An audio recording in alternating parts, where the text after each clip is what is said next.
ফাজাআত মালাইকাতুর রাহমা ওয়া মালাইকাতুল আযাব, রহমতের ফেরেশতারা আসছে, আযাবের ফেরেশতারা আসছে। রহমতের ফেরেশতারা বলে যেহেতু রিয়েলাইজেশন আসছে, ভালো পথে যাওয়ার ইন্টেনশন আসছে, আমরা রূহ নিব।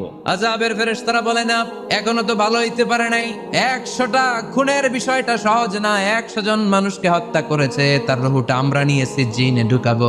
রহমতের ফেরেশতারা বলে না, তার রূহটা আমরা নিয়ে ইল্লিনের ভেতরে ঢুকাবো। দুই দল ফেরেশতার মারামারি, দুই দল ফেরেশতা ঝগড়া লেগে গেছে, এরা বলে আমরা, এরা বলে আমরা। বেজাল আছে না নাই? আল্লাহ বলে ধাক্কা ধাক্কি আর ঝগড়ার দরকার নাই, ফিতা দিয়ে মাপো। ভালো এলাকাটা যে এলাকায় যাচ্ছিল ওই এলাকাটা যদি কাছে হয়, রহমতের ফেরেশতারা নিয়ে যাবে। খারাপ এলাকা যদি কাছে হয়, আযাবের ফেরেশতারা নিয়ে যাবা। খারাপ এলাকাটা কি কাছে নাকি অনেক কাছে? একেবারে কাছে, ঘর থেকে মাত্র বের হয়েছিল, ঠিক কিনা? আর ভালো এলাকা তো অনেক দূর। আল্লাহ জামিনকে আদেশ করলেন, ভালো এলাকাটা তুই সংকুচিত হয়ে কাছে চলে আয়, খারাপ এলাকাটা তুই দূর থেকে দূরান্তরে চলে যা।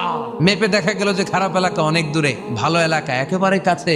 রহমতের ফেরেশতারা তার রূহ নিয়ে জান্নাতে ঢুকে